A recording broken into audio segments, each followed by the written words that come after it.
दुनिया का सबसे विनाशकारी हथियार आखिर पूरी दुनिया में फैला कैसे? आइए इस एक्सप्लेनर में एक बेहद दिलचस्प ऐतिहासिक सफर पर चलते हैं। ये महज कुछ देशों की कोई साधारण सी लिस्ट नहीं है, बल्कि ये एक ऐतिहासिक डोमिनो इफेक्ट की कहानी है, जहां एक के बाद एक घटनाएं घटती गईं और दुनिया का नक्शा हमेशा के लिए बदल गया। सुनकर शायद यकीन न हो, लेकिन हमारी धरती पर मौजूद 195 मान्यता प्राप्त देशों में से सिर्फ 10, जी हाँ, महज 10 देशों के पास ये खौफनाक सैन्य ताकत है।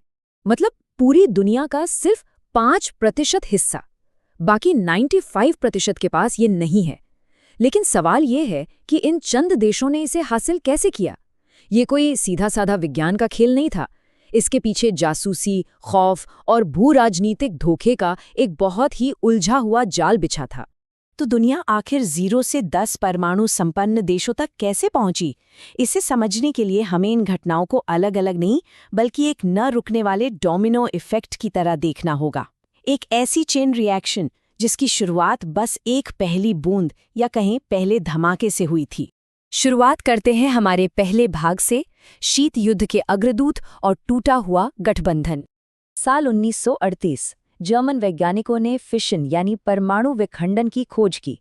इस खबर से अमेरिका इतना घबरा गया कि उसने इस तकनीक पर अपना एकाधिकार जमाने के लिए 1945 में ट्रिनिटी टेस्ट कर डाला।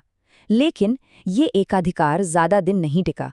सोवियत संघ ने अमेरिकी प्रोग्राम के अंदर घुसे अपने डबल एजेंट्स की मदद से ठीक 4 साल बाद 1949 में अपना खुद का बम सफलतापूर्वक फोड़ दिया। और बस यहीं से असली शीत युद्ध की शुरुआत हो गई। अब आते हैं दूसरे भाग पर, सहयोगियों को धोखा, यूके और फ्रांस। अब देखिए, दुश्मन तो राज चुरा ही रहे थे, लेकिन यहाँ दोस्त भी दोस्तों को धोखा दे रहे थे। यूनाइटेड किंगडम ने क्यूबिक समझौते के तहत अपनी सारी शुरुआती रिसर्च अमेरिका को दे दी थी। लेकिन विश्व युद्ध खत्म होते ही अमेरिका ने अपना डेटा शेयर करने से साफ मना कर दिया।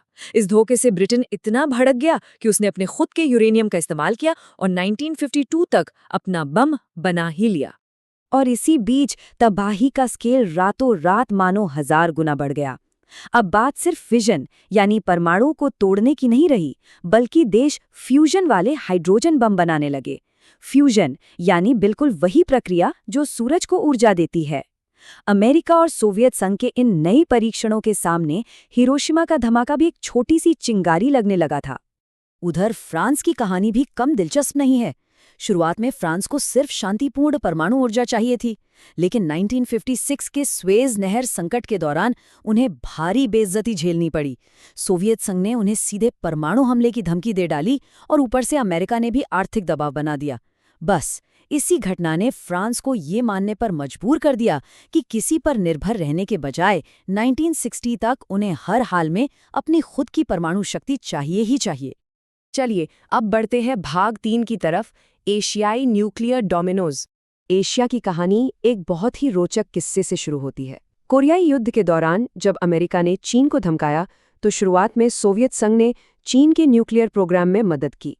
लेकिन फिर दोनों में अनबन हो गई और जून 1959 में सोवियत ने उन्हें बीच मझधार में छोड़ दिया।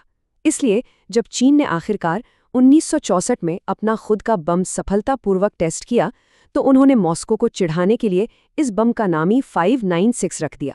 59 मतलब साल 1959 और 6 मतलब जून का महीना। क्या गजब का तंज था। अब यहाँ से जो क्षेत्रीय खौफ पैदा हुआ वो एक परफेक्ट चेन रिएक्शन था। 1964 में चीन के टेस्ट ने भारत को इतना सतर्क कर दिया कि 1974 में भारत ने स्माइलिंग बुद्धा परीक्षण कर डाला। और फिर इस कदम से पड़ोस में पाकिस्तान इतना डर गया कि उसने भी तेजी से काम किया और 1998 में अपने खुद के अंडरग्राउंड टेस्ट कर डाले।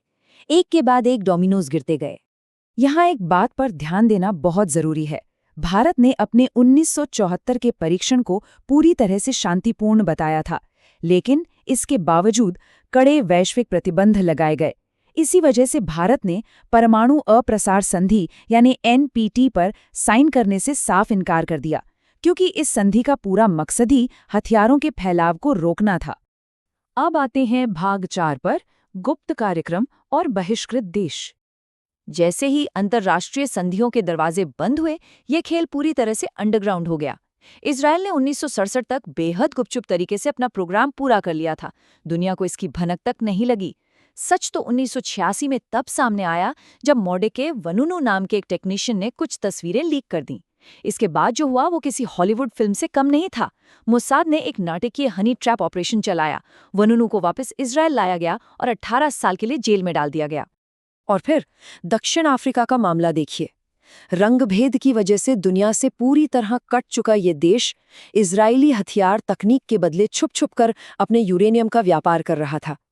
इसका क्लाइमैक्स 1979 की वेला घटना थी।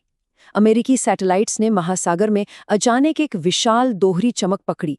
इसे आज तक एक संयुक्त परमाणु परीक्षण ही माना जाता है। पाकिस्तान की कहानी में एक नाम सबसे अहम है, डॉक्टर AQ खान।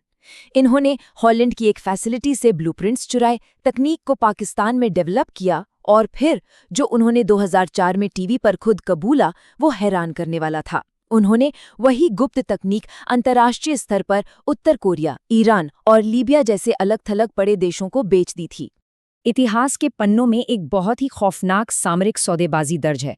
उत्तर कोरिया के पास दूर तक मार करने वाली बेहतरीन मिसाइलें तो थीं, लेकिन उनमें लगाने के लिए न्यूक्लियर पेलोड नहीं था। दूसरी तरफ पाकिस्तान के पास परमाणु तकनीक थी, लेकिन दूर तक हमला करने वाला कोई सिस्टम नहीं था। फिर क्या था? दोनों की इस जरूरत ने एक बेहद गुप्त और खतरनाक लेनदेन को जन्म दे दिया। NPT पर साइन करने के बावजूद उत्तर कोरिया नियमों को धता बताते हुए गिरने वाला आखिरी डोमिनो बन गया। 2009 में उन्होंने इतना जबरदस्त परीक्षण किया कि उससे रिक्टर स्केल पर 5.0 तीव्रता का भूकंप आ गया। इस एक धमाके ने पूरी दुनिया को हिलाकर रख दिया और उनकी ताकत का एहसास करा दिया। अब बढ़ते हैं हमारे आखिरी भाग की तरफ। अगला कौन होगा? आज सबसे अहम बात ये देखना है कि ये ऐतिहासिक डोमिनोज अब किस तरफ झुक रहे हैं। इजराइल लगातार ईरान के परमाणु कार्यक्रम पर दबाव बना रहा है और उधर सऊदी अरब ने भी साफ कर दिया है कि अगर ईरान न्यूक्लियर ताकत बनता है तो वे भी हर हाल में इसकी बराबरी करेंगे। ऐसे में सबसे बड़ा सवाल यही है, क्या ये ग्लोबल डोमिनो इफेक्ट सच में रुक गया है या फिर मध्य पूर्व एक भयानक नई चेन रिएक्शन शुरू करने वाला है? इस बारे में सोचना वाकई रोंगटे खड़े कर देता है।